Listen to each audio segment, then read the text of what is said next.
প্রতিবেশী দেশকে বলতে চাই, আমাদের দেশ নিয়ে আপনাদের ভাবার দরকার নাই। নিজের চরকায় তেল দেন, নিজের দেশ নিয়ে ভাবেন। আমাদের একটা প্রতিবেশী দেশ আছে, আমরা আমাদের দেশ নিয়ে যত ভাবি তারা তার চেয়ে বেশি ভাবে। কথা বুঝতেছেন না? আরো ভেঙে বলতে হবে। আমরা আমাদের দেশ নিয়ে যত উদ্বিগ্ন, এদের আরো টেনশন বেশি। বলেন, আমাদের দেশে শান্তি আছে না নাই?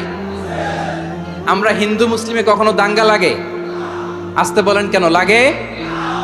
ওদের পূজা পার্বণে আমাদের মাদ্রাসার ছেলেরা যে পাহারা দেয়, চিল্লায় বলেন ঠিক কিনা? আমাদের তাফসির মাহফিলের সময় ওরা ডিস্টার্ব করে, ঢোল বাজায় না। ওদের পূজা পার্বণের সময় আমাদের তাফসির মাহফিলের ডেট হলে আমরা চেঞ্জ করে দেই। সুবহানাল্লাহ, কি সাম্প্রদায়িক সম্প্রীতির রোল মডেল। আর ওই বাংলাদেশের ব্যাপারে তারা অনেক ডিসইনফরমেশন ছড়াচ্ছিল। ভারতের অনেকগুলো গণমাধ্যম, আমি জেনারেলাইজ করব না, আমাদের প্রতিবেশী দেশের সব গণমাধ্যমকে আমি দোষ দিতে চাই না। অনেকগুলো গণমাধ্যম তারা ডিসইনফরমেশন শেয়ার করেছে। ডিসইনফরমেশন আর মিস ইনফরমেশনের পার্থক্য আছে। মিস ইনফরমেশন না জেনে ভুল বুঝে একটা মিথ্যা বা ভুল তথ্য ছড়িয়ে দেয়া, এটার ক্ষমা আছে, এটার কি আছে? আর ডিসইনফরমেশন মানে ইচ্ছা করে, প্ল্যান করে, ম্যাপ করে, ছক এঁকে মিথ্যা, গুজব, রটনা সোশ্যাল মিডিয়ায় ছড়ানো, এটার ক্ষমা আছে? আওয়াজ করে বলেন, ক্ষমা আছে? ভারতের কিছু গণমাধ্যম তাই করেছে। আমরা ব্যথিত হয়েছি, আমাদের হৃদয়ে রক্তক্ষরণ হয়েছে। প্রতিবেশী দেশকে বলতে চাই, আমাদের দেশ নিয়ে আপনাদের ভাবার দরকার নাই। নিজের চরকায় তেল দেন, নিজের দেশ নিয়ে ভাবেন।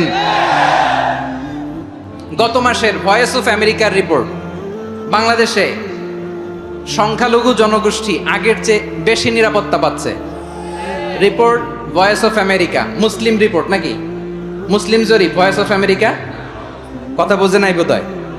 ভয়েস অফ আমেরিকা কি আমাদের রিপোর্ট? না, ভয়েস অফ আমেরিকার জরিপ, বাংলাদেশের সংখ্যালঘু জনগোষ্ঠী আগের চেয়ে ভালো নিরাপত্তা পাচ্ছে। শুধু এখানেই শেষ না, মাইক্রোসফটের একটা জরিপ শোনায় আপনাদেরকে। তারা সারা পৃথিবীতে গুজব, ভুয়া আর মিথ্যা নিউজ ছড়ানোতে কোন দেশ সেরা একটা রিপোর্ট করেছে। এর মধ্যে 1 নম্বরে এসেছে ভারতের নাম। মাইক্রোসফট তো মুসলমানরা চালায় না? কথা বোঝে নাই বোধহয়। প্রতিবেশী দেশকে বলবো, আপনারা নিজের চরকায় তেল দেন, আপনারাও শান্তিতে থাকেন, আমাদেরকেও শান্তিতে থাকতে দেন। সব চেঞ্জ করা যায়, প্রতিবেশী চেঞ্জ করা যায় না। আমাদের ল্যান্ড তাদের ল্যান্ড, পাশাপাশি। আমরা চাই তারাও সুখে থাক, আমরাও সুখে থাকি, ঠিক কিনা? কিন্তু প্রতিবেশী হলে বন্ধুত্বপূর্ণ আচরণ করতে হয়। প্রতিবেশী যদি বন্ধু না হয়ে প্রভু হতে চায়, এরকম দানব প্রতিবেশী কেউ চায় না। ভারত যদি বন্ধুত্ব উপহার দেয়, আমরাও বন্ধুত্ব দিব। কি বলেন?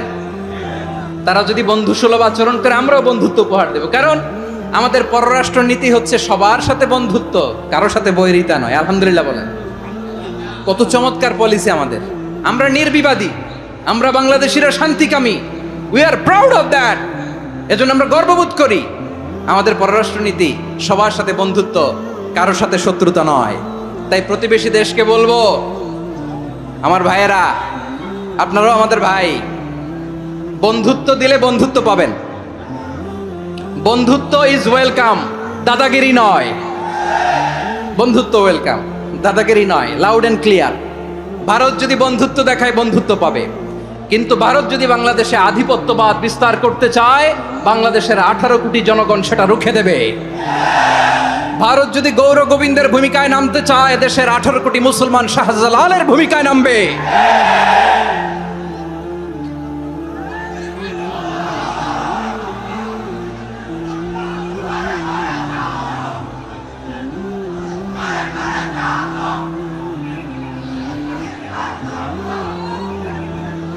প্রিয় ভাইয়েরা, আমরা বন্ধুত্বে বিশ্বাসী, শত্রুতায় নয়, ঠিক কিনা বলেন? আল্লাহ আমাদেরকে বোঝার তৌফিক দান করুক।